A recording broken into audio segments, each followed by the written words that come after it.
hayatıma güneş kimi nur saçmıştın. Mene məhəbbətdən, xoşbəxtlikdən söz açmışdın. Sen ki hayatıma güneş kimi nur saçmışdın. Mene məhəbbətdən, xoşbəxtlikdən söz açmışdın. Qəlbim hər an sənin həsrətinlə yanar gitmə. Ruhum ayrılıktan bir mezar tek donar gitmə. Qəlbim hər an sənin həsrətinlə yanar gitmə. Ruhum ayrılıktan bir mezar tek donar gitmə.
Arzularım solar gitme. Benim yüreğimin parasısan dolar gitme. Sensiz ümitlerim, arzularım solar gitme. Ayrılık bir kabus der, mehter oldu beni. Yalnızlık ne ağır şey, kederlerim üzdü gitme. Ayrılık bir kabus der, mehter oldu üzdü beni. Yalnızlık ne ağır şey, kederlerim üzdü gitme.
gitme, gitme.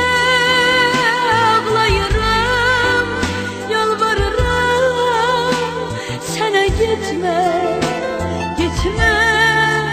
Rəhmin gəlsin bu biçare cana, gitme.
दया दया दया रे, दया दया दया रे, दया दया दया रे, दया दया दया रे।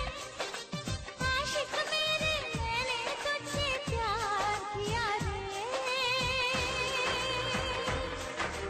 दया दया दया रे, दया दया दया रे, दया दया दया रे, दया दया दया रे।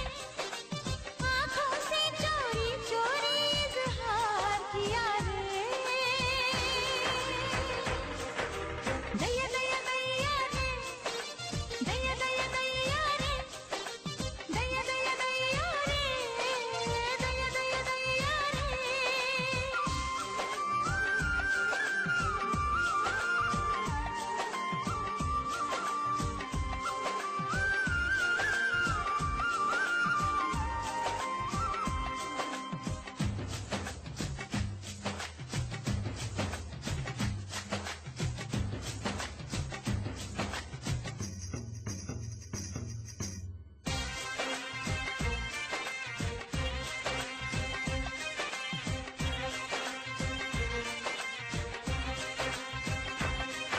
मैं नजरें मिलाऊं तो कैसे मिलाऊं, मुझे शर्म आने लगी है। न देखूं तो तुझको तो कैसे बचाऊं, मेरी जान जाने लगी है।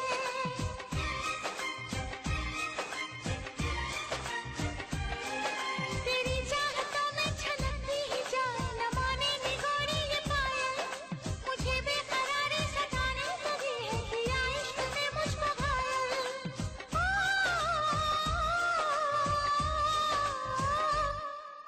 दया दया दया रे, दया दया दया रे, दया दया दया रे, दया दया दया रे।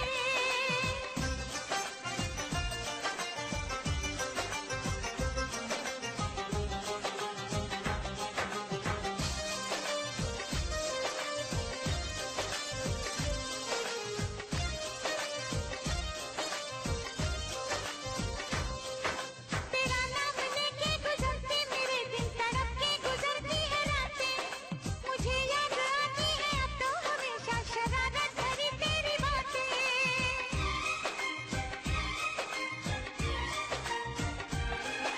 नई प्यास बनके मोहब्बत का शोला Gelme lan, başka sahne yok. Yok. Elbette ki yok. से मेरा दिल धड़क। Hadi. Bak şarapı yemeyin. Kaç benden. Ne istiyorsan benden sen. दया दया दया रे, Her şey senin olacak. दया दया दया रे। तुझको चाहा मैंने, तेरा दीदार किया रे।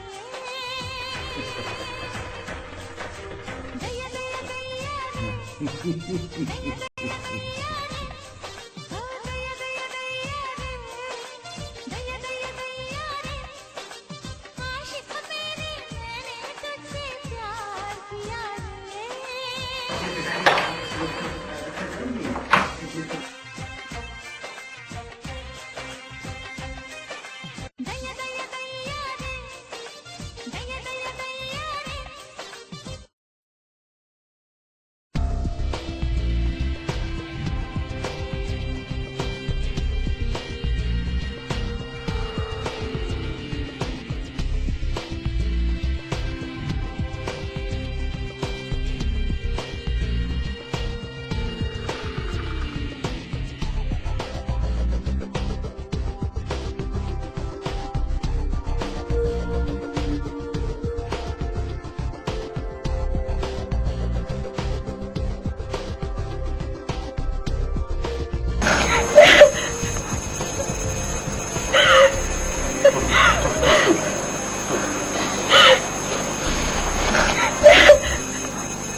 Makarov tipli tabanca.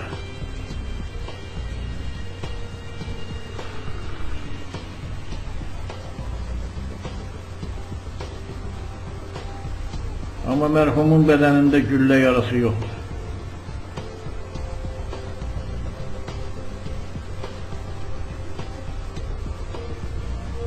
Çok garip. Böyle görünür ki bu tapancayla özünü katilden müdafiə eləmək istəyirmiş.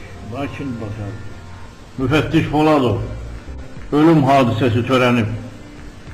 Ehtimal olunur ki, merhum boğularak qətlə yetirilib.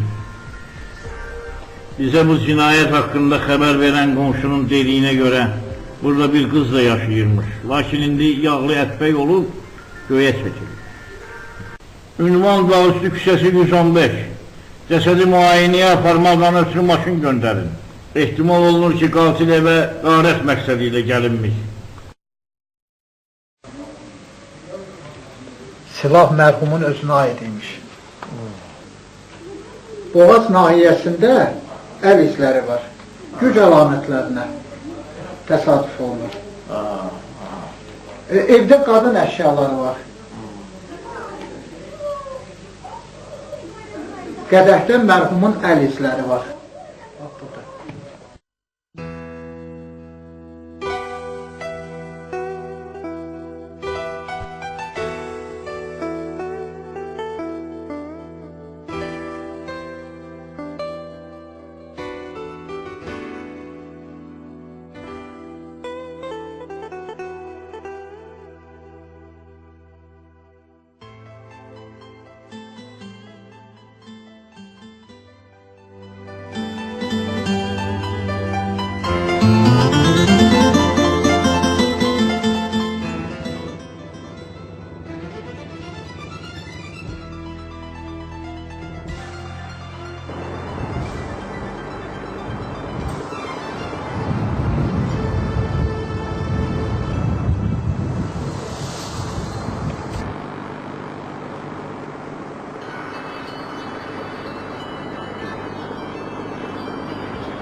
Oldu. Buradayım.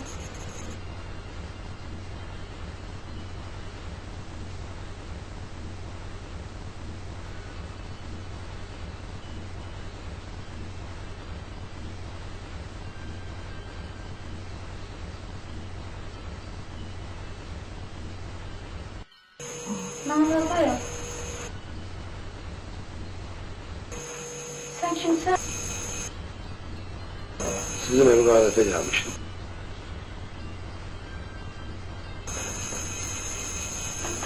Ne dedim evde eşyası yoktu. Sen ne öldürdün?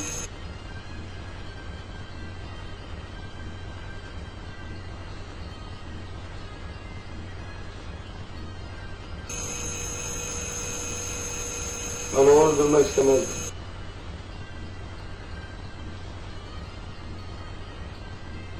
Ama bunlardan da faydası var. Emeğin için. Atıldı.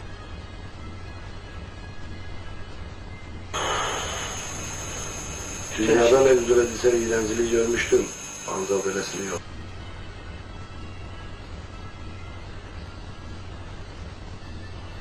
Olay rahmetli yapamamıştı anamızın.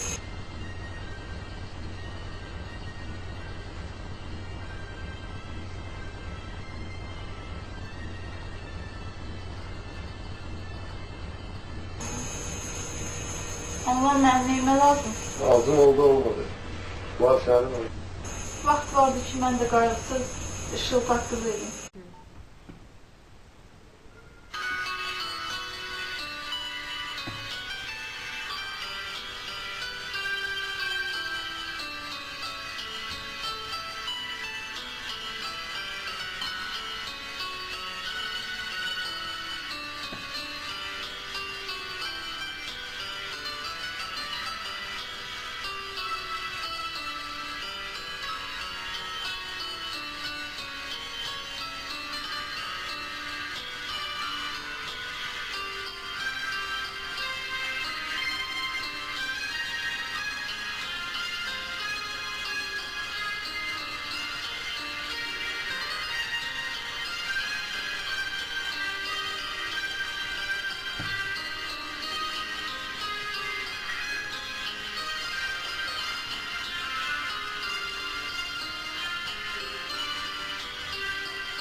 Alo, qəza baş verdi.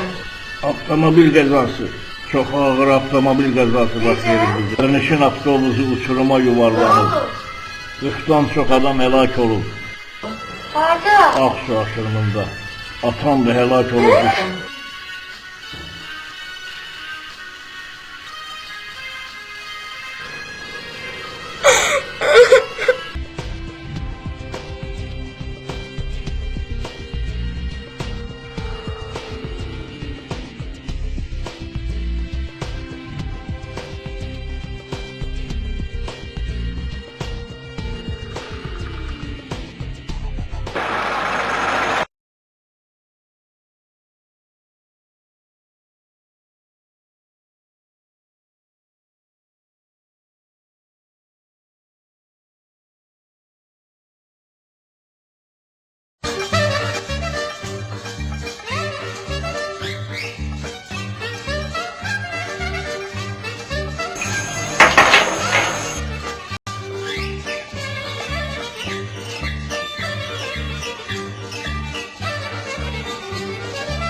Merhaba kardeş. Asil.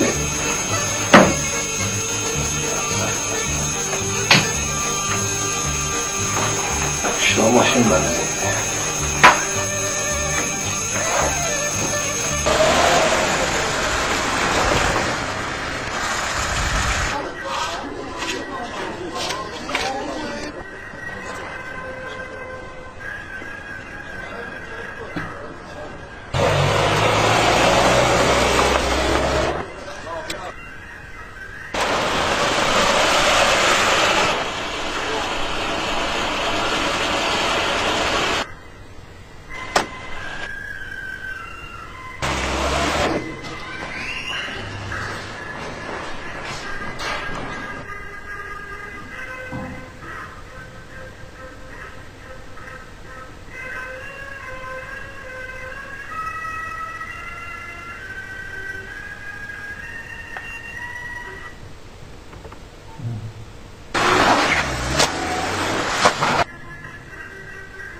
Leytenant Quruyev, sizin rayonda ne kadar Şərifova Rəhiyli adında yaşlı qadın varsa, hamısının siyasını mənə tərtib edin, verin, tez.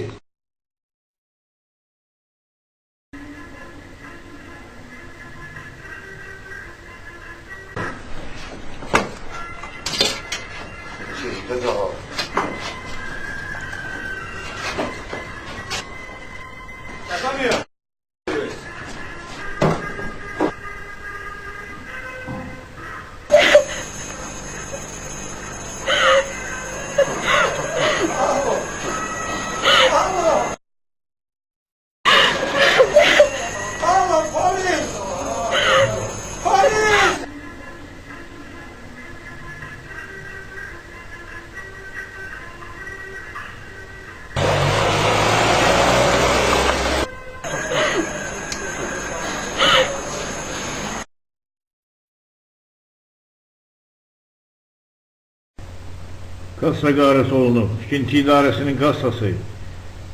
Saat 1 tamamda.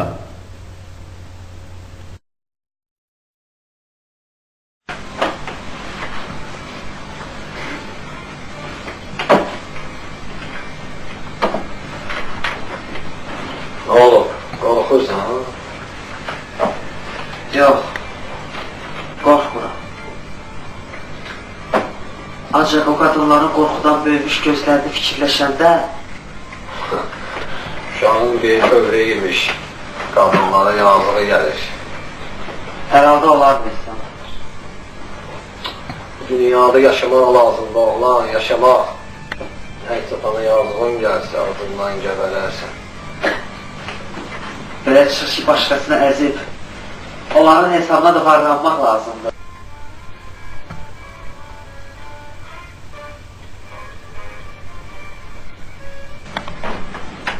Əlbəttə, Bine qədimdən bu usula əl atanlar firavan yaşayıblar.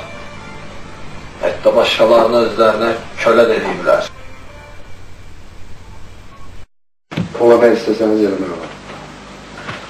Eyniyək, indi canavarlar ayaqqablarımızın izini də axtarırlar. Gizlənmək lazımdır. Gizlenmek ve gizletmek lazım.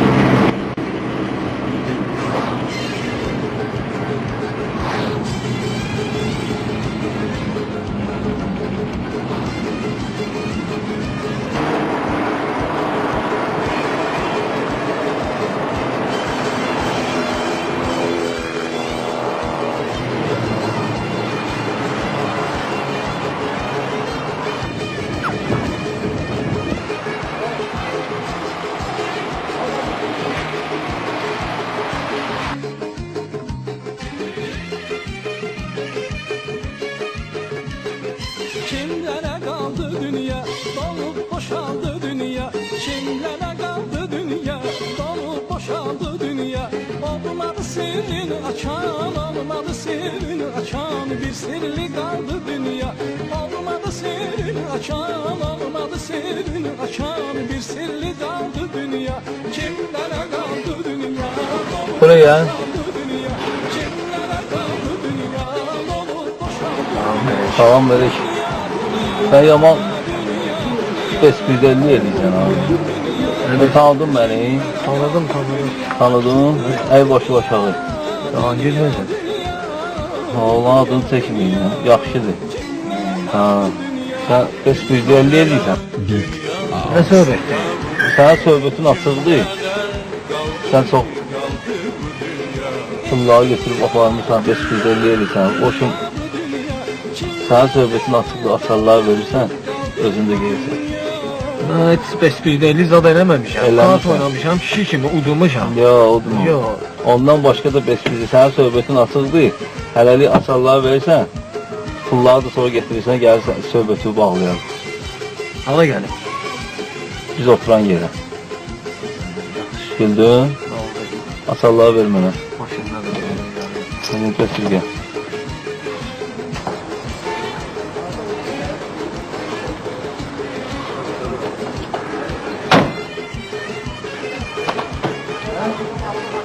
Yarattı o yaradan, cefasın çəkdi insan. Yarattı o yaradan, cefasın çəkdi insan. Olmadı sirrini açan, açan bir sirri qaldı dünya. Olmadı sirrini açan, olmadı sirri Bir də belə şeylər yox. Kimlere kaldı dünya, dolup boşaldı dünya. Kimlere kaldı dünya, dolup boşaldı dünya. Dünya, dünya, dünya, dünya, dünya, dünya. Kimlere kaldı dünya, dünya, dünya, dünya, dünya, dünya, dünya. Kimlere kaldı dünya? Dünya, dünya, dünya bu dünya. Kimlere kaldı, kaldı bu dünya. Dünya, dünya, dünya bu dünya. Kimlere kaldı, kaldı bu dünya. Akşam xeyir. Sen bilmirsən Rəhile xanım orada yaşayır. Ha, buradan gündüz aşağı orada. Bu kapı ha?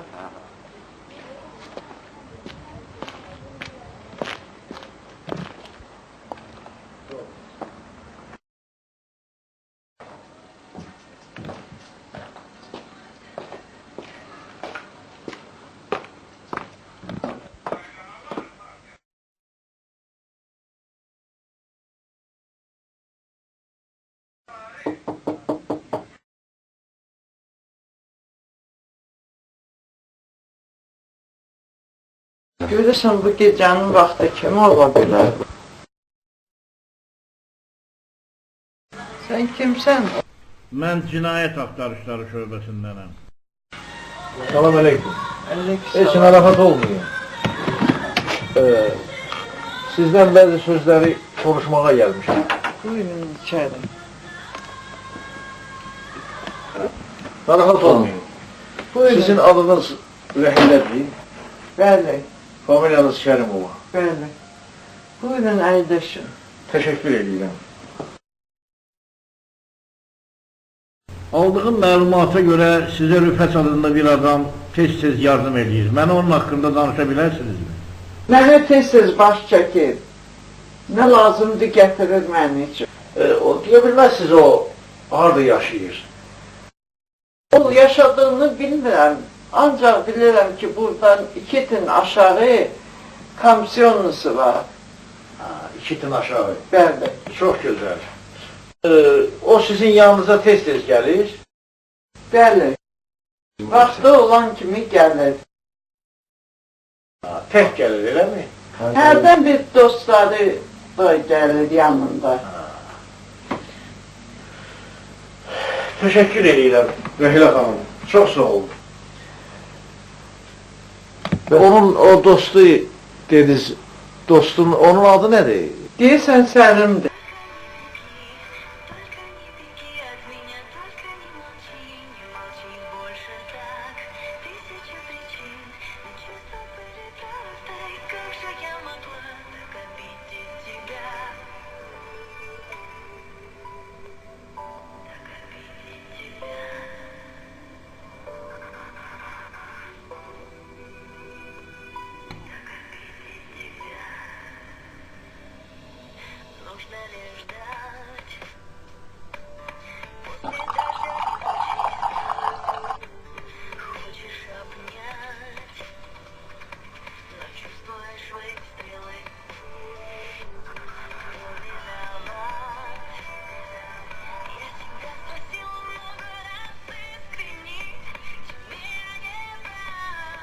Ne oldu bebeğim? Evet.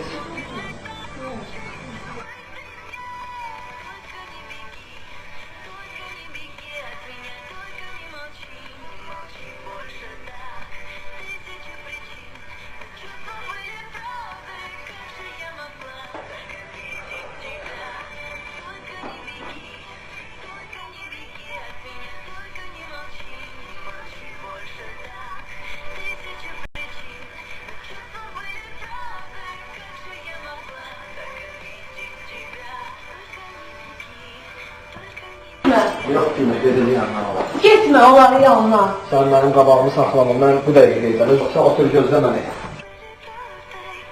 Eşitdin? Gitme. Gözlə məni.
Amma əl izləri boynunda. Bax, burada yaxşı görünür. Qatilin əl izləri həm də gödəkçədə qalıb demək. Bəli, bəli. Deməli, Nəsim müəllim, sizin müayinələrinizdən belə qənaətə gəlmək olar ki, yuxarı Dağüstü küçəsində törədilən qətllə Xosrov Ruzbəkdə buyurun əyləşin. Törədilən qətl arasında heç bir əlaqə yoxdur. Bəli, bəli. Çünki nə əl izləri, nə də ayaq izləri uyğun gəlir.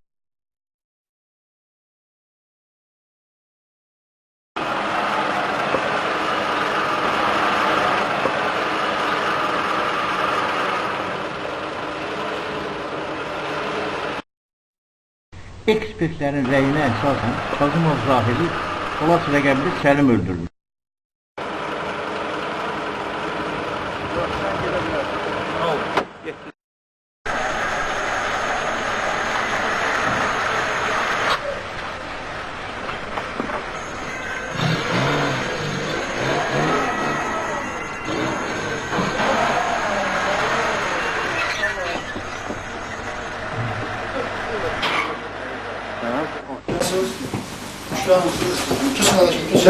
Kesin əyləşin uşaqlar. Bu mənim həm Cəfər, həm də ən əziz dostumun evidir.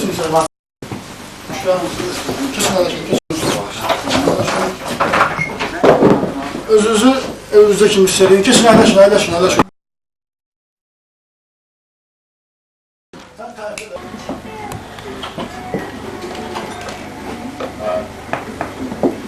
Nə zəhmət çəksən, ay İsmail? Gecənin vaxtında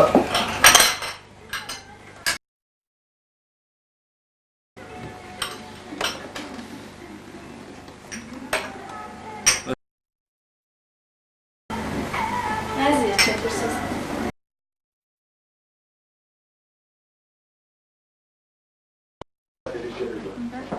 Zəhmət nədir? Mən qardaşım gəlir. sağ ol, xətirindən olsun. Əyləş bir görə. Gözəl vaxtı xeyri olar. Bilirsən, Mən sənə deyərdim, biz hazırı görərdik, heç yaxşı çıxmadı. Bağa getmək istəyirdik, yolda maşın bir səninlə görüşək, çoxdan da görüşmürük. Düzün sən şəhərdən o vaxt gedənsən, çoxdan bağdasan. Nə bilim, çoxdan da təkəm, tək qalıram. Gəlirəm də yox, hələ gəlişimizə sevindim. Sağ ol. Bu dostlarla tanış elə, kimlərdir, kimdir? Bu Səlimdir, mənim yaxın dostumdur. Laf yaxşı, laf yaxşı. Bu Gülə, Laf yaxşı. Samir də bizim kiçik qardaşımızdır. Laf yaxşı. Sənin kiçik qardaşın, mənim də kiçik qardaşım. Allah canınızı verməsin. Bu Aybənizdir. Bu da mənim Cəfər yoldaşım İsmaildir. İsmail, nə zəhmət etsin? Sən o xəcalət verirsən. Xəcalətli düşman olsun.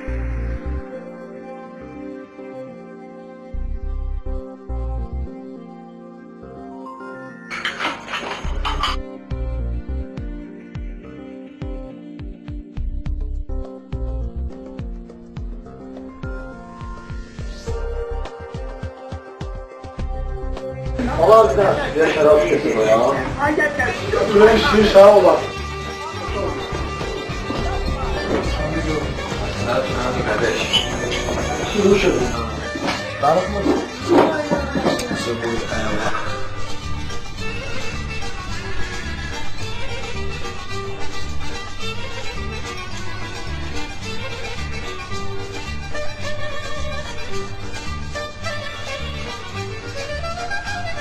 Bu nə deyir? Şimdi vurur ki.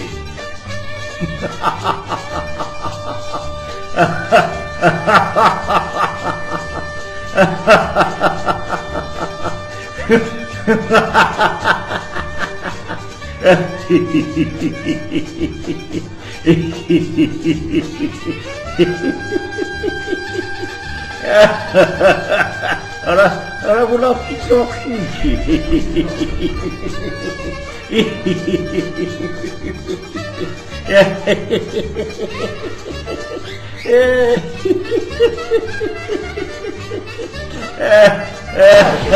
Dünya dağılsana, sarı mesleğinden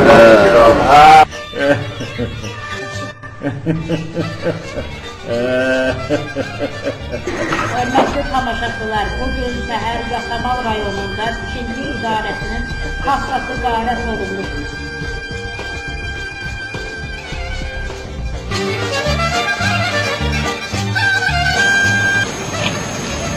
Bilmem bu kadar. Hep öyle ya burada şu olmalı gerekiyor. Salim. Özür İsmail'e oğlandığı ki onun hayatında ne geldi Elias'a. Ben başa düştüm. İsmail'i canlara beğendi oğlan. Oğlan ne İsmail'e benim ne var burada? Birbirine senden ne istiyor? Dedim ki sen olmaz. Baba, söylersen, eğleşirsen, eğlenersen sizden. Buradan ne böyle şeyler yaramaz. Evet.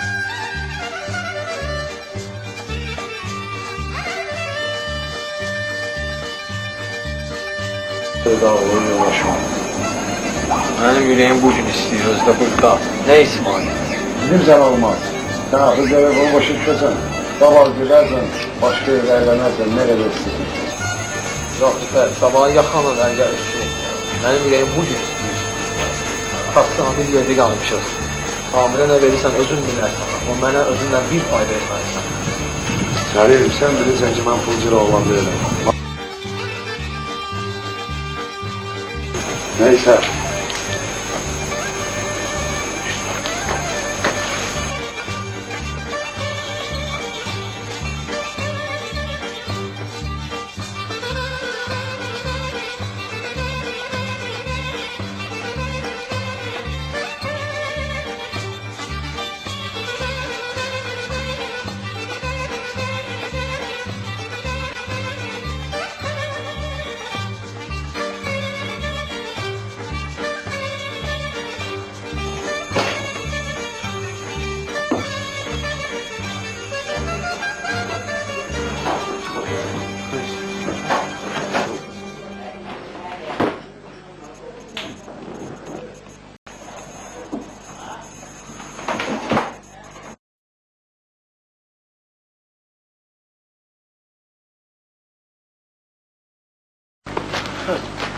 Adam güclüydü Rıfat.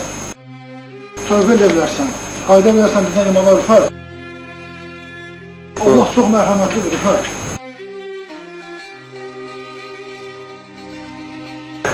Artık Zecdi. Rıfat. Sen ki mənə yaxşı tanıysan Rıfat, onun üstündeki pullar qayıdacaq. Şaşmısan ha. Ne pullar qayıdacaq? Benim bizimle pul oğramısan sen. Sen benim evimin qonağı olmasaydın. Neyin yardım? Ben senin üstüyü çimezlerdim. Oğlum ne iteledin ha? Senin Yaxşı bir dərs kırıyoruz. Şimdi burada dava yeri değil. Bırakma. Dedim ki sen özüne al. Bak.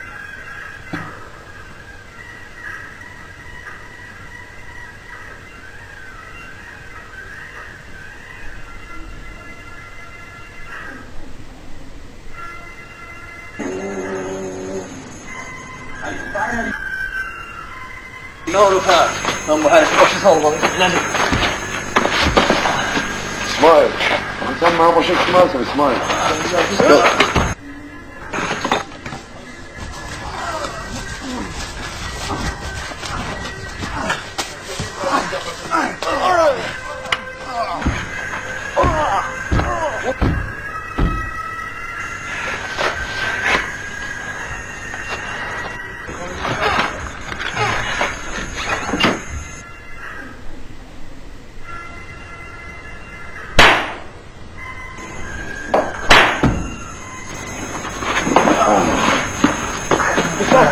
İsmail'e sor.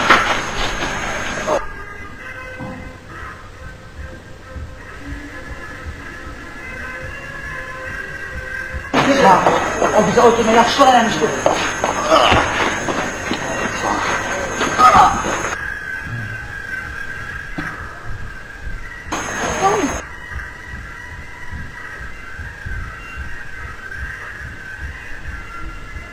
Esra, nasıl vurdun onu?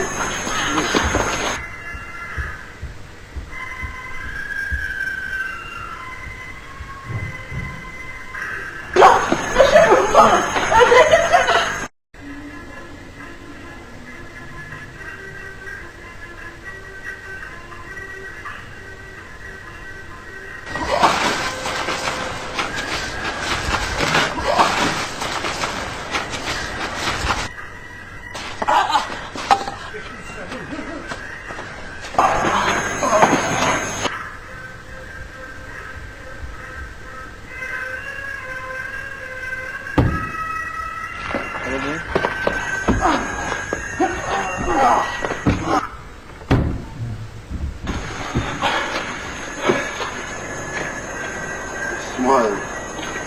Allah'ın izniyle ben geldim. Gel buradan Rıfat, gel. Gel buradan Rıfat, almayayım sana, gel Rıfat. İsmail.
Ürəyi xəstədir. Səlim olur burada.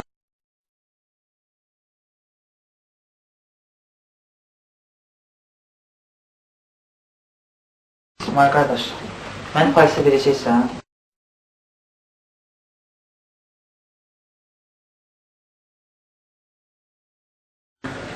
Yox.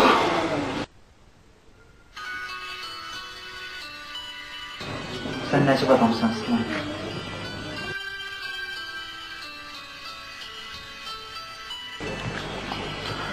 Sən niyə bizim əsgərlərə qoşuldular, Sami?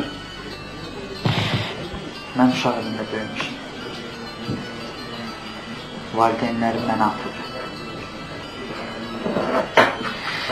Bir il bundan qabaqsa uşaqlar evindən çıxdım. Yaşamaq çox çətin. Hara gedəcəyimi bilmirdim. Getdimsə qapılar üzümə bağlı oldu. Qohum əqrəbədən də heç kəs məni bu müddət ərzində arayıb axtarmadı. Yaşamaq isə çox çətin idi. Bəs işə niyə girmədin? Girmişdim. Amma o qədər az maaş verirdilər ki, o ana heç bir həftə dolanmaq olmazdı.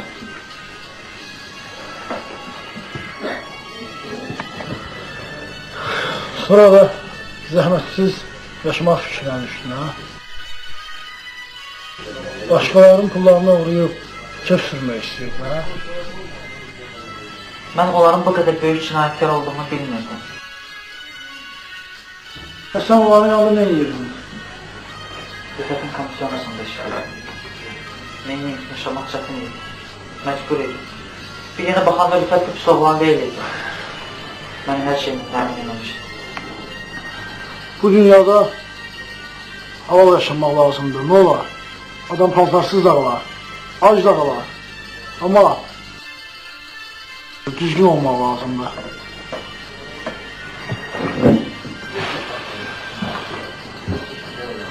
Halal səhmət, Samir. İnsanı gönlərə qalxırlar. Əməliyyətini təmizləyər. Onu yalığa Rəbbimiz Allaha yaxınlaşdırar.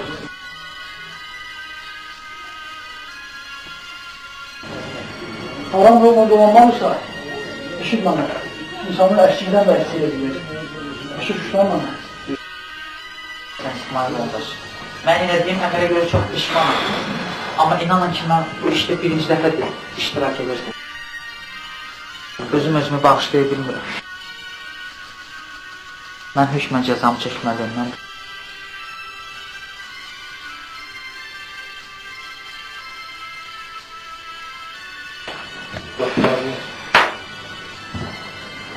valideynlər özlərinin gün kimi evlatlarını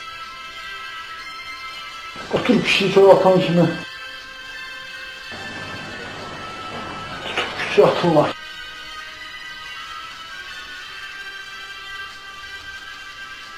Daha başa düşmürlər ki, o dünyanın en xoşbəxt adamı bir Allah ona bu cür evlad verir. Ancaq eşirirsən məni Samir, evladını çolaqdan dərk eləsəydi ki, qızıl gülü zorla qanmağa çevirmək dünyada en dəhşətli bir şeydir. Budur bütün bəşəriyyətin faciəsi. Bu ağır günaha görə onlar görə özlərini boğub öldürsünlər. Dərk eləmirlər. Çünki dərk eləməyə onların şuurları çatmır.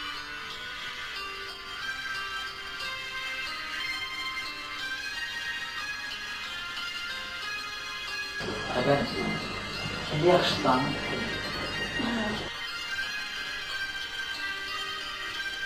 Biz laf qorxmuşuz. Rakibə gedirsən, sən ayılan yesin.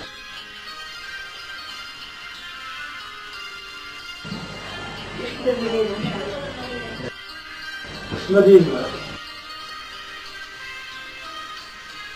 Deyirlər ki, Nebrozda birileri yerde hava çatışmamazdı. Bəs bunun mühafizəsi yoxdur və? Var. Ama eline derman bakalım. Uşaqlar hara getdilər? Biraz əvvəl dedim də Ərdən qaçdılar. İsmail qardaşların aşının suyunu verdi. Qaçdılar səbir. Bütün aləmi qaçdılar.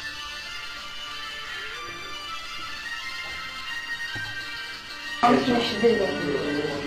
Amma Səlim mənə şillə vuranda gözümün qabağında qaraldı. Ayben Səlim mənə görə səni də vurdu. Ancaq sən narahat olma. O öz cəzasını necə lazımdır çəkdi əclaf. Evet. Hemen bir söz soruşmaq istəyirəm. İncimərsən ki. Yox, incimərəm.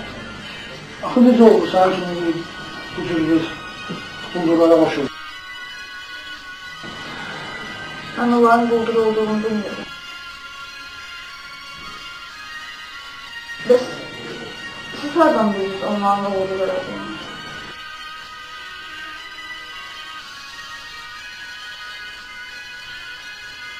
Ataların bir məsələ var, hacımız. Oğlunun 40 gün ömrü var.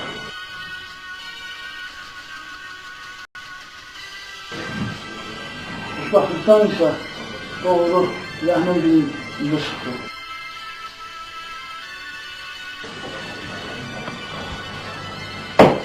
Yaxşı. Daha gecdir. Yatmaq lazımdır. Alır. Sen burada yatarsın. Ömer, sen de burada yatarsın. Bəs siz yatmışsınız? Daha geç. Bir qədər sonra namazın vaxtıdır. Sen ibadetle məşğul ol. Şu namazını kılmalı. Yatın. Çox sağ ol İsmail. Gözəl söylədim.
Siz xoşbəxt adamsınız. Niyə? Çünki namaz qılırsınız, ibadətlə məşğulsınuz. Sizə tamaşa edəndə adam elə bir qəlbinə bir sakitlik çökür. Adam istələ baxıldığı tutur. Fikirləşirsən ki, ne gözəldir bu dünyada saf olmaq.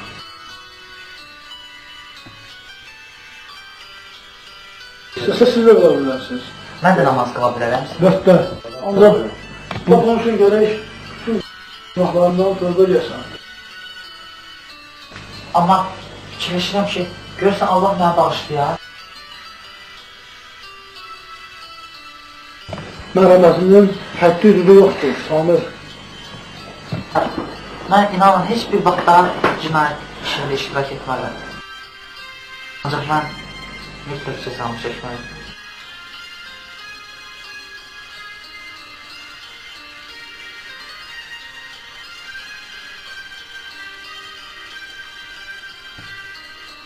Tək mənə yox, bundan sonra gərək hamıya düzgün yola başlayıb sübut edəsin.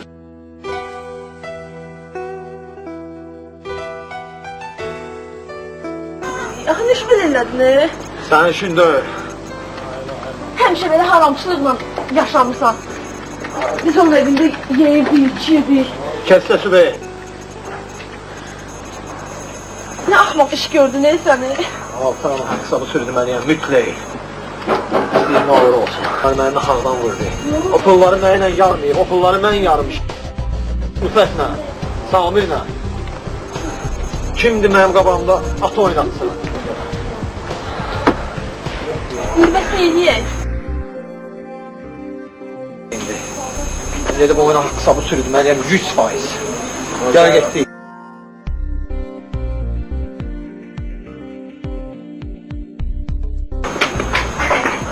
Nereden gelirsən? Əyləş, səninlə söhbətim var. Mən sənə dedim axı. Dedim çıxartma bu oyunu. İndi bəs neyniyək? Bunlar da getdi, hamısı getdi.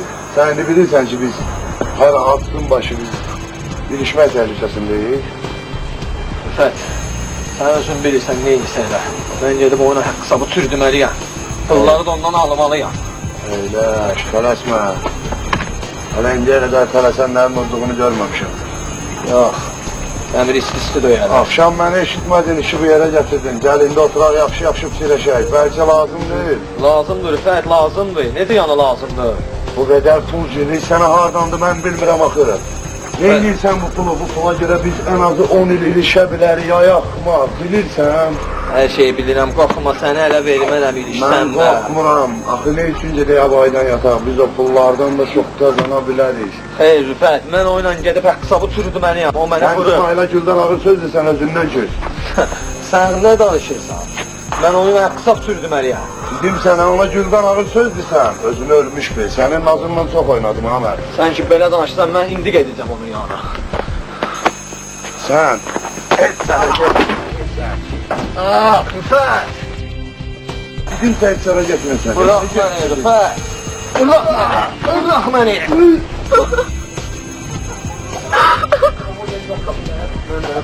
Ola.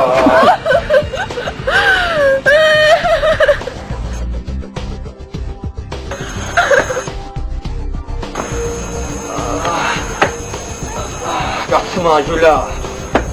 Səninlə işim yoxdur.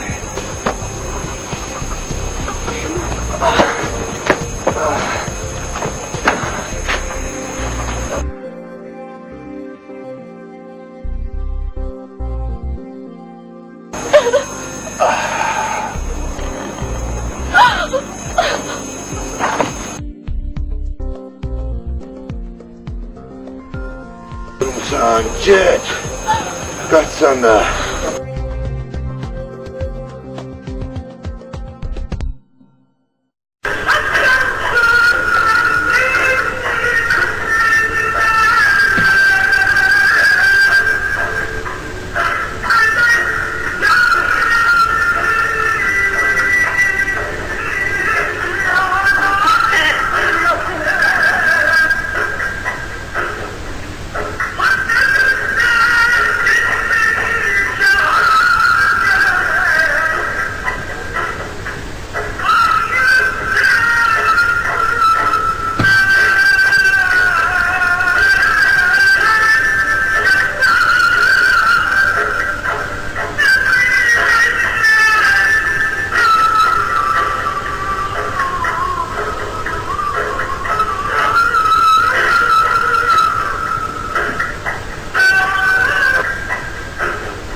Mənə verilən məlumata görə bu gecə sizin yanınızda 3 nəfər adam olub. Yanlarında da 2 nəfər qız varmış. Elədir.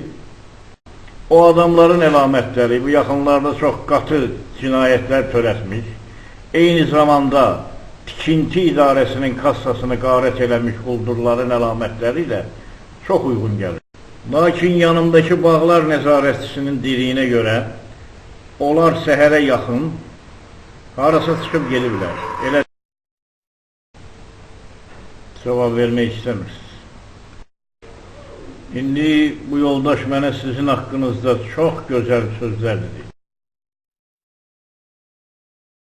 İdmançı olmusunuz, Avropa çempionu olmusunuz, Azərbaycanın bayrağını göylərə qaldırmışsınız, himnini səsləndirmişsiniz, müharibə əlilisiz, cəbhə veteranısınız, cəbhədən orden, medallarla qayıtmışsınız.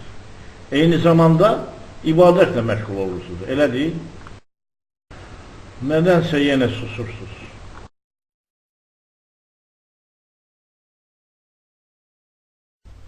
Bir sözlə, yüksək mənəvi keyfiyyətlərə, nəzib sifətlərə maliksiniz. Amma bunu da çox yaxşı bilirsiniz ki, devlət qanunun əleyhinə getmək olmaz. Yenə də susursunuz. Onda gedək biz ilə polis məntəqəsinə, orada hər şeyi aydınlaşdırar. Dayanın.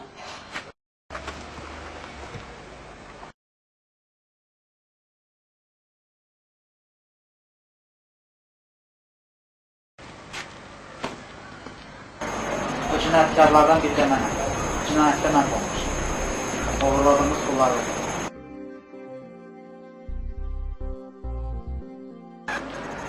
İsmail'in bu işlərdən xəbəri yox.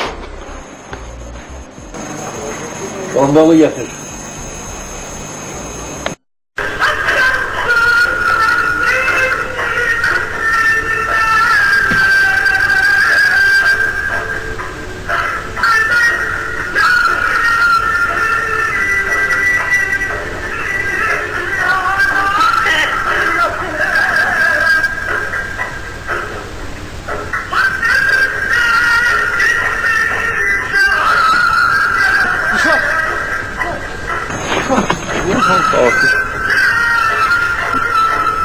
Kim vurdu? Kim vurdu?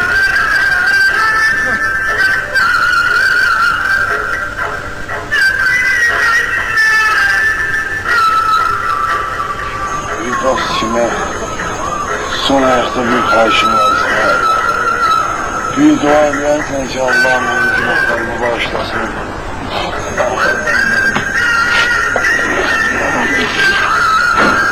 Bir de hayvanınızı sana tapşırılan kardeşim.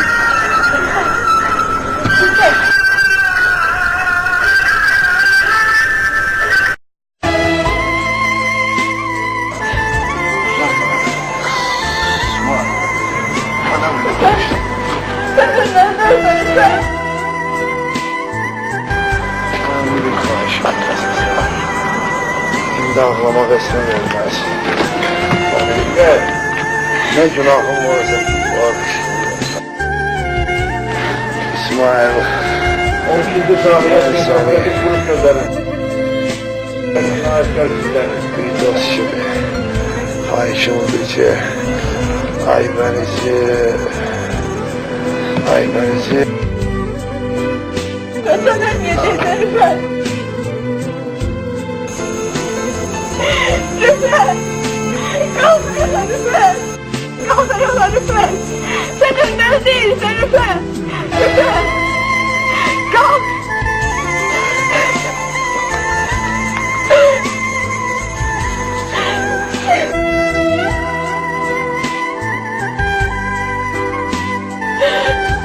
Sen öleceksin lütfen!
Gedək.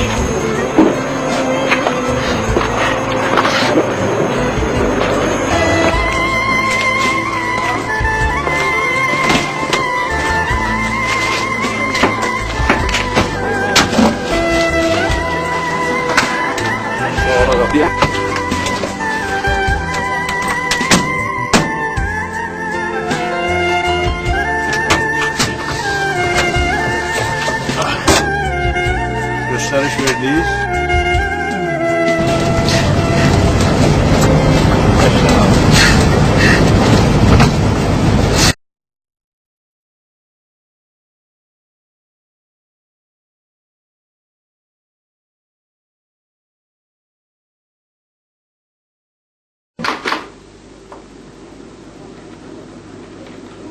Rüfətlə necə tanış olmuş?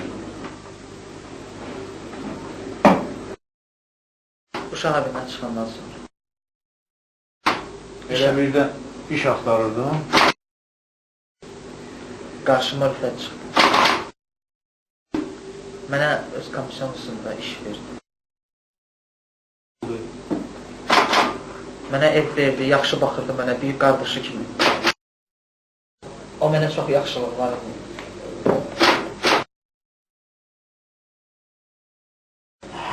Deməli sən onu öldürən o Səlimin harada yaşadığını, harada gizləndiyini mənə deməlisən. Bilirsən.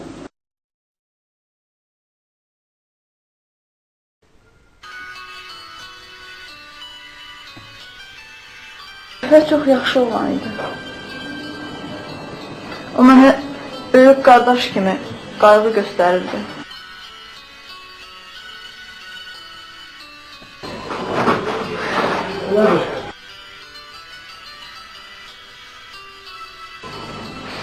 Mən də Rüfəti o keyfiyyətlərinə görə çox istəyirdim.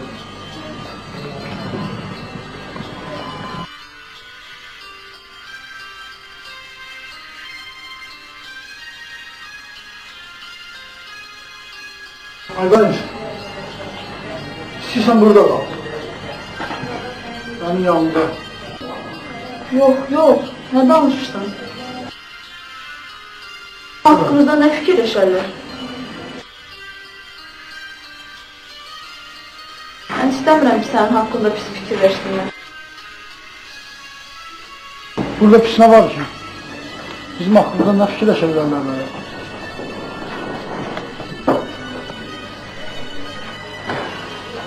Rüfətin ölümündən sonra özünü yerdən alırlar.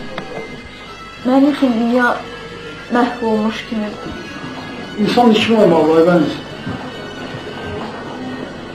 Mən həmişə gələcəyin parlaq olmağına inanmışam.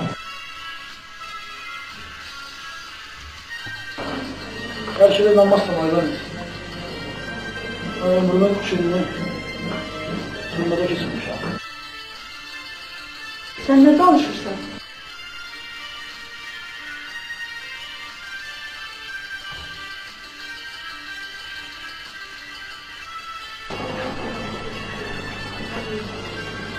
Ah, sən neyləmişdin?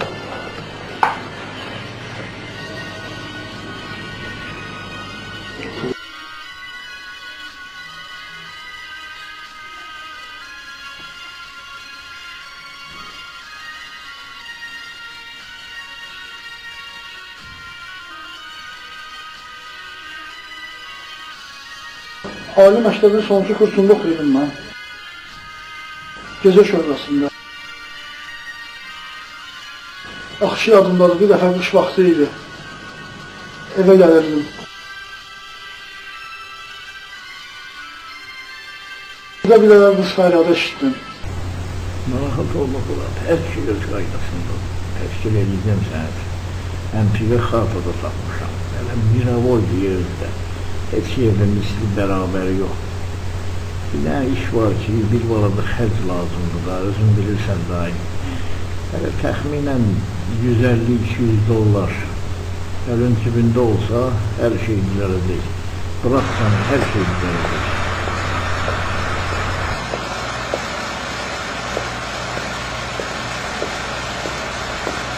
Qıza bax.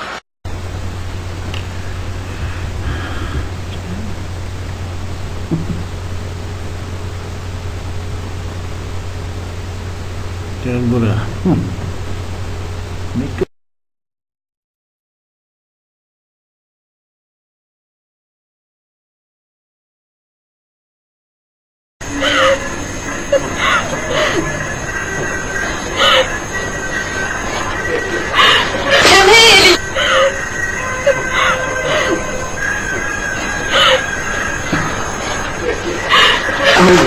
here, you! Come here, you!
Sonra məlum oldu ki, onlardan birinin kolu kırılmış, o birisinin ise beyni tərpənmişdir.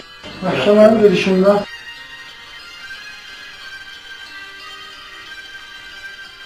o kız ne kadar ağladısa, ne kadar yalvardısa, onun yalvarışlarına, ağlamağına əhəmiyyət verilmədi. Sen adamlıktan məhrum olmuşsan ama Selim, bilirsen ne kadar kanlar töküm, sen onun yerini bana diyeceksen, eşitirsen, diyeceksen sen onun yerini bana. Cevap ver. Sen pulları könüllü olarak kaytardın. Bu senin işini xeyli yüngülləşdirir. Lakin o zelladın yerini dememeyin, sen işini 1 ildən 8 ile kadar artırır. Cevap ver. Başa düşürsən? O sana yaxşılıq edən adamı öldürür. Rüfətdən başka qanlar tökür. O hələ də çox qanlar tökə bilər. Harada yaşayır o? Eşidirsən? Sen onu mənə deyəcəksən. Cavab ver. Harada yaşayır? Harada yaşayır? Harada yaşadığını dəqiq bilmirəm, amma Hə?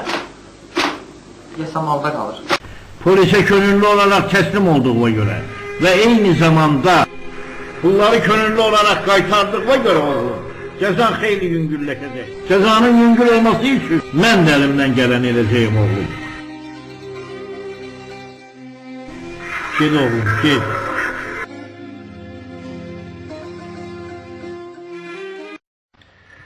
Yaz.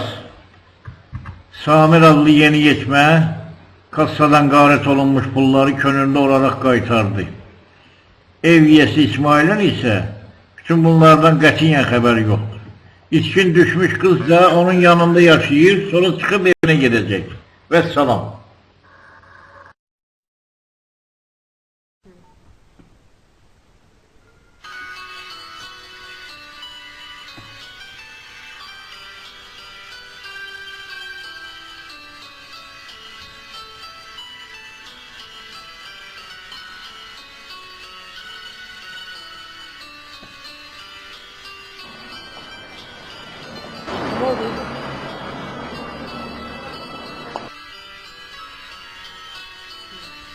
Allah'a emanet.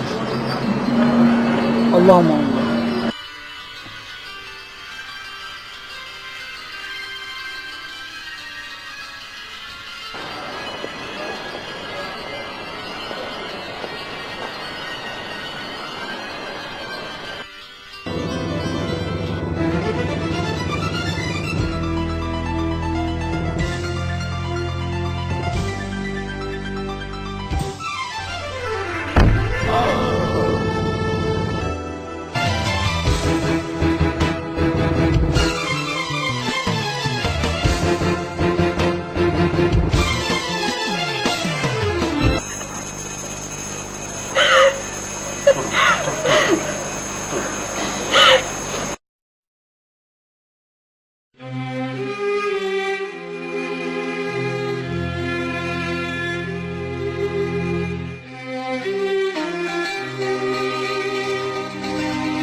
Müfettiş Poladov eşidir. Necə? Rüfət Allıcani Qanlıgöl tərəfdədir.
Eşkin elə alçaq, törətdiyin bütün cinayətlərə görə cavab ver. Dayan, vurdum səni, dayan! Dayan, Əşraf!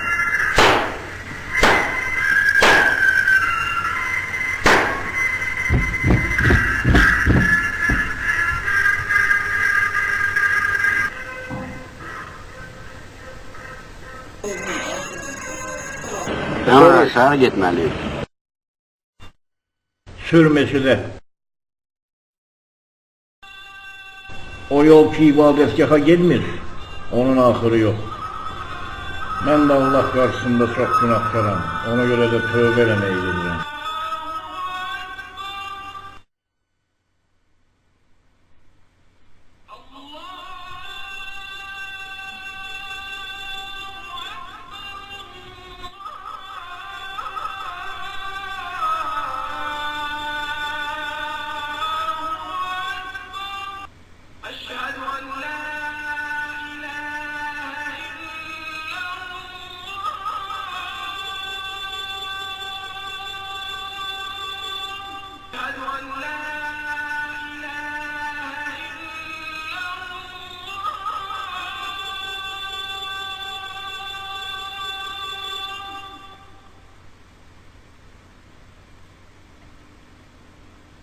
Aşağı